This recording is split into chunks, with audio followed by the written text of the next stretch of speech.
Dans cette école de Polynésie française, on a choisi de réfléchir à l'aménagement des espaces pour répondre à la spécificité des enfants de moins de 3 ans.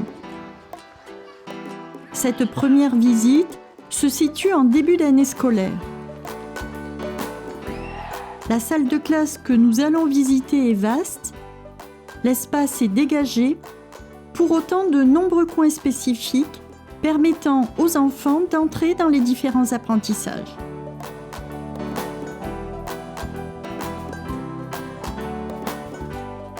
Penser l'aménagement de l'espace est un principe fondamental pour favoriser le bien-être de l'enfant et son développement. Voici donc cet espace que vont nous faire découvrir les acteurs de ces aménagements. Au début de l'année, il y avait beaucoup trop de tables. Ces tables ont été retirées au fur et à mesure. Il n'y a plus de grandes tables collectives, plus de coins regroupement, plus de chaises pour les enfants et donc plus d'espace pour pouvoir circuler et un accès plus facile vers la salle d'activité voisine puisque le mur de séparation qui était trop important a été réduit. Ce qui fait que les enfants peuvent circuler librement dans ces deux espaces, investir ces espaces. On a pu installer du matériel propre à tout ce qui est motricité. Il est vrai que la Tati, au départ, a eu beaucoup de mal avec ces transformations parce qu'elle ne s'y retrouvait pas. Bon, ça fait des années qu'elle est en STP, donc elle avait du mal un peu, elle avait perdu ses repères. Et bon, à force, après, on s'y retrouve.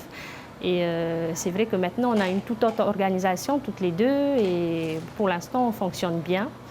Et voilà, ça ne l'a pas non plus perturbé pour autant. J'ai remarqué qu'ils avaient installé un coin bac à sable. Ils ont échangé avec le coin goûter et rassemblement.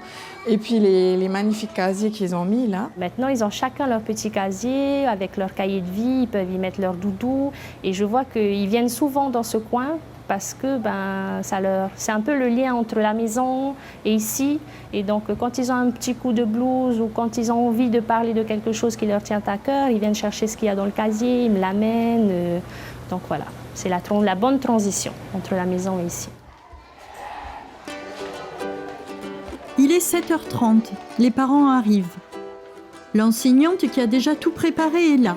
Elle prend le temps d'accueillir chacun individuellement, un bonjour, un bisou, des genoux bien souples.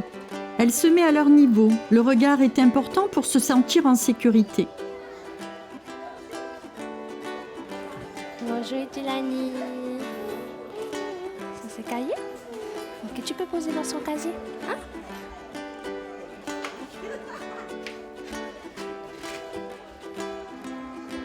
La directrice est là, elle aussi. C'est un travail d'équipe. On a parfois du mal à quitter les bras d'une maman. Le regard des camarades ne suffit pas à nous motiver. Mon petit lapin, as-tu du chagrin? Tu ne sautes plus dans mon jardin.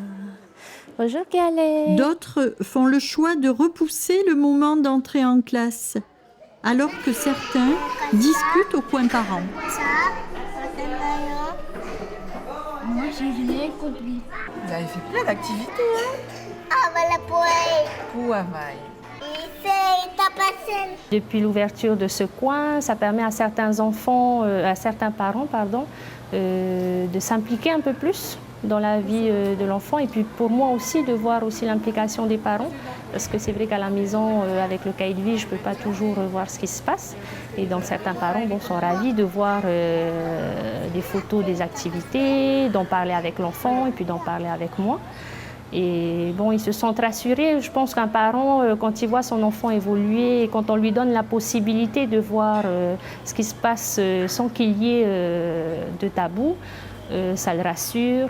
C'est assez sympa de voir les activités que les enfants ils font tous les jours, quoi. Il y a un plus par rapport au cahier. Il y a des choses nouvelles. Consulter toutes les photos et voir ce que les enfants ont fait avec la maîtresse. On devient peu à peu parent d'élèves, une clé pour la réussite future des élèves. des poissons. Auparavant, je fonctionnais un peu comme une petite section, à savoir que j'avais une organisation avec des groupes et des tables. Et en enlevant toutes ces tables, ça m'a un peu déstabilisée au départ, parce que je ne savais pas où mettre mes ateliers, comment fonctionner. Et je vois que la mise en place des ateliers est beaucoup plus simple et ils ont beaucoup plus d'espace au niveau moteur pour bouger. Et ça leur permet aussi de bouger à leur guise, d'aller d'un atelier à un autre sans être bloqué dans un atelier jusqu'à la fin d'une tâche.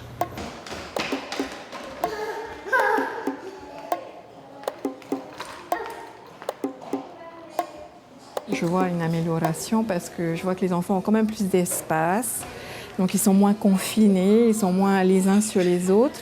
Donc ils peuvent réellement exprimer leurs capacités, autant dans le sable ou bien dans les différentes pièces et coins qu'elle a fait. Donc c'est vraiment, moi je trouve ça formidable. L'espace moteur est investi par certains, ceux qui ont besoin de bouger. On y fait du vélo, de la trottinette. C'est l'occasion d'expérimenter de nouveaux gestes, de gagner en assurance, une façon de conquérir le monde. D'autres occupent des espaces différents, les coins prévus et organisés par exemple pour le graphisme.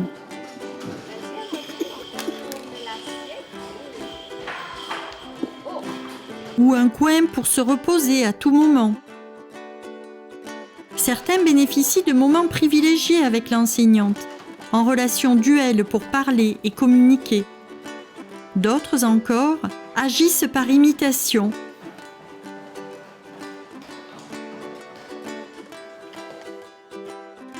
L'enseignante prend son temps. Elle parvient à consacrer un moment à chacun. Elle peut alors apporter les premiers éléments nécessaires à la construction du langage dans un climat sécurisant. C'est un accordage pour démarrer le langage de communication, pour apporter des précisions dans le lexique et la syntaxe. Enseigner en STP, c'est aussi s'intéresser à leur jeu. Savoir jouer avec les enfants. Moi, j'aimerais bien manger des pâtes. Oui, on prépare des pâtes, d'accord. Ranger avec eux. Non, t'es pas chaud? D'accord. On remarque que malgré cette grande liberté apparente, il n'y a pas de bruit dans cette classe. On peut agir en toute sérénité. Le climat de classe est réconfortant. Les enfants s'emparent progressivement des codes scolaires qu'ils découvrent chacun à leur rythme.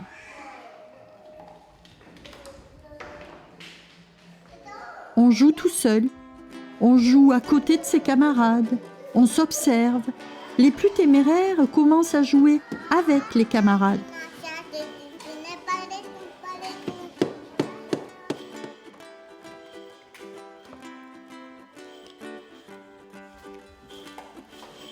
On se dispute, on impose ses limites, on découvre le vivre ensemble.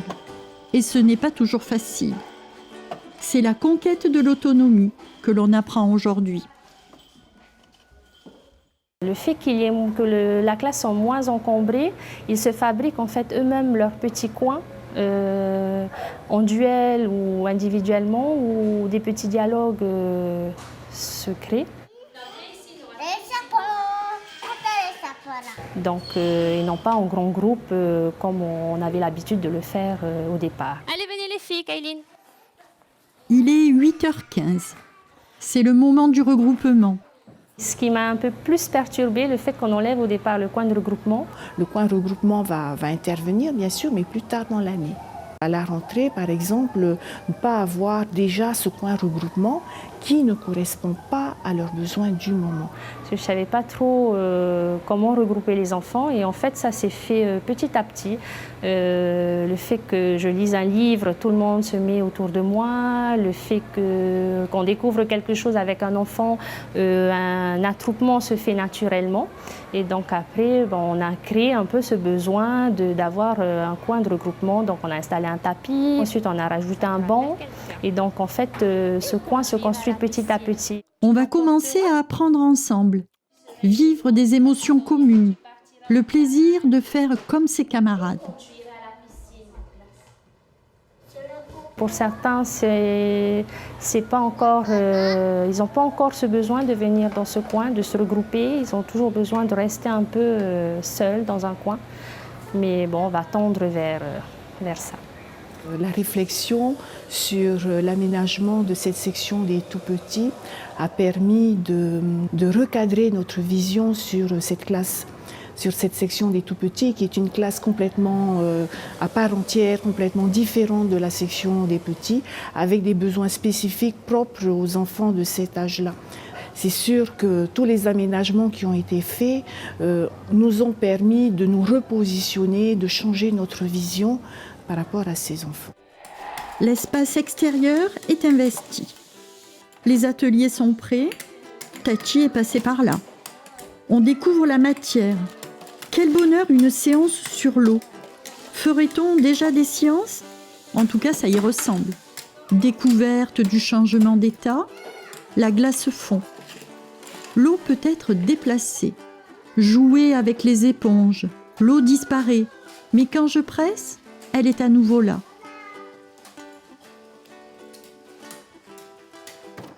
Ça flotte, ça coule. Que de découvertes extraordinaires. On est seul pour expérimenter, mais parfois à deux, parfois tous ensemble.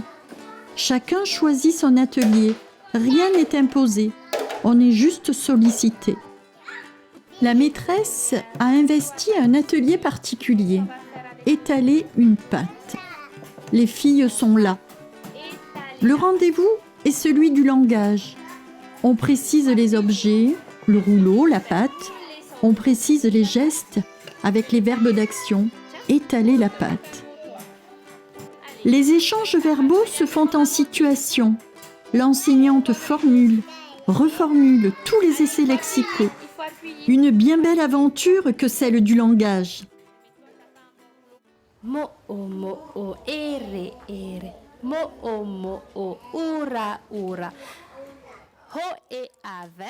Dès la section des tout-petits, les langues et la culture polynésienne sont prises en compte. Maha ave. Wa mo te mo-o.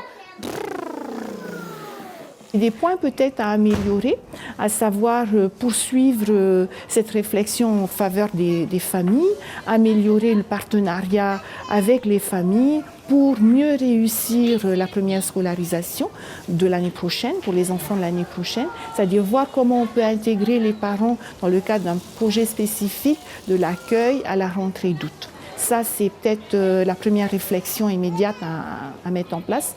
Et la deuxième va concerner les partenaires par rapport à la petite enfance, c'est-à-dire affiner nos relations avec ces partenaires-là.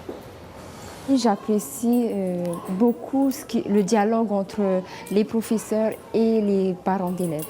Tu as confiance en eux parce qu'à chaque fois, ils te disent, voilà, qu'est-ce qu'on pense si on fait un plus grand, si on améliore les enfants devant, s'il faut faire plus d'activités pour les enfants, qu'est-ce qu'on en pense, s'il y a quelque chose à améliorer, qu'est-ce qu'il faut améliorer. Enfin, c'est pour l'enseignante le temps de la régulation, temps qui permet de mesurer les progrès de chacun après l'interprétation des observations de la journée.